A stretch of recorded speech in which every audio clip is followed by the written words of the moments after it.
DarkOrbit Reloaded is live, Cabal Online gets Guardians, and World of Warplanes gears up for esports. Hey everyone, I'm Ashlen with MMO Play, and I'm bringing you all that and more this week on MMO News. Big Point Games is hoping to score some big points with fans by relaunching a totally revamped DarkOrbit Reloaded. The original DarkOrbit released back in 2006, and over time has been taking in player feedback, resulting in the refreshing Reloaded version. The new iteration of the space MMO has a new UI, over 200 missions, new maps, and an epic storyline with new faction characters. Developers have boasted that with the help of new technology, DarkOrbit Reloaded comes packed with high-resolution graphics and new bonuses for newcomers. Now, the only real question is, will it be another pay-to-win? Cyanide Studios' newest game, Dogs of War Online, officially launched into open beta this week. Set in the world of confrontation miniatures, Dogs of War Online lets players create their very own company of mercenaries to send out on missions, PvP, and arena battles.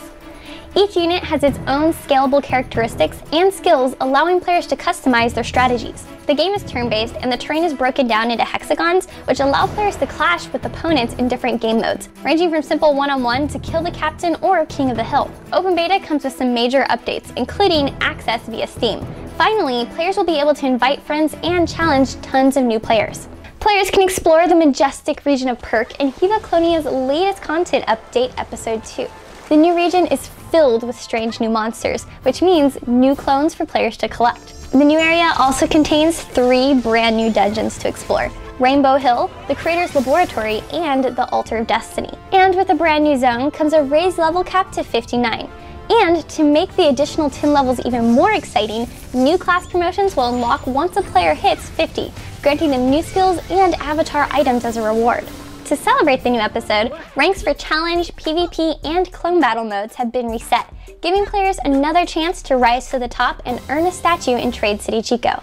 Cabal Online's Return of the Guardian update went live this Thursday, bringing with it exciting new features, including the guild ranking system. The new UI can be found by clicking the guild ranking button in the guild menu, which will display the top 10 guilds. The new system lets guilds battle it out to represent their nation and gain more power to influence the world outside of PvP combat.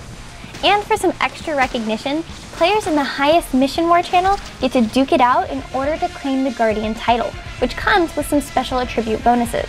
Don't get used to those perks though, because if you plan on keeping them, you're going to have to stay on top in the rankings each week.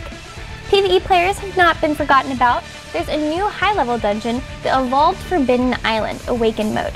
Players will need to be at least level 140 to enter, with a minimum battle style of 11. Some other noteworthy features include the new effector equipment that enable pre-existing skills to be tweaked, account bind and steal items, mission war changes, and new achievements and titles. After 14 years of esports epicness, World Cyber Games has decided to close its doors. Earlier this week, internal emails went out to its partners stating that the organization will no longer be organizing any more events or tournaments. No official reason has been given as to what prompted this decision, but speculation suggests that low profits in the recent years could have forced them to shut down. Personally, I wouldn't be surprised if that's why, due to companies such as Riot or Blizzard holding their own esport tournaments for their respective games. On top of that, the organization had also lost some major advertisement contracts recently, and some of their popular games were dropped. But whatever the reason for its closure, there is no doubt that World Cyber Games made a lasting impact and impression on the esports world. Foster Games has added a ton of new helpful systems to Nether in its February update. Nether is a first-person survival shooter that features core survival elements that require players to scavenge or even kill fellow players for resources in order to survive. The game melds PvE and PvP together, creating a unique gameplay and forces big decisions when it comes to trusting a fellow player. But players aren't the only threat. There's also Nethers, a unique species that possesses demonic and human qualities. In the latest update, 3 new features were added: crafting, creature mode, and tribes. The crafting system allows players to scavenge while they're out exploring in order to find materials and recipes for new weapons and gear. Crafted items can be used for self-defense or traded to other players in return for supplies. And if you finally find a group of players you can trust, you can now create a tribe, Nether's version of guilds. By joining a tribe, players will be rewarded with stronger offensive and defensive skills, extra inventory space, and more. And now, as an added twist, players can turn into an actual Nether in creature mode in order to stalk victims and survive. Nemesis, goddess of revenge, has come to Smite to unleash a tide of retribution against those who commit hubris. a crime that's only punishment is death. Nemesis releases her vengeance as a physical melee warrior. Her passive Skill of Fate tips the balance in her favor, hitting enemies with basic attacks increase her damage while decreasing the enemies she hits. Her first ability, Swift Vengeance, sends Nemesis dashing in a line, dealing damage to enemies in her path. If she hits a valid target, she can dash again.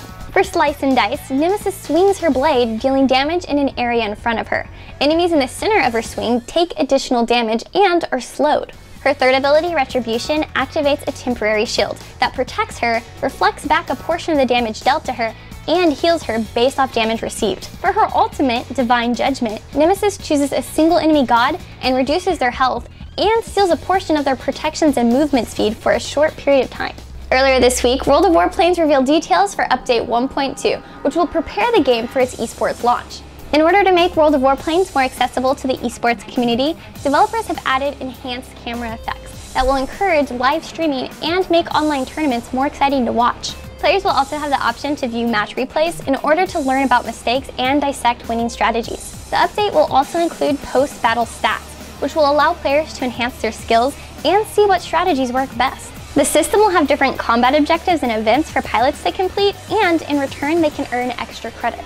Alright guys, that's it for this week's MMO update. Thanks for stopping by. Don't forget to like, follow, and subscribe for all the latest information. Again, I'm Ashlen, and I'll see you next week, but until then, keep on gaming.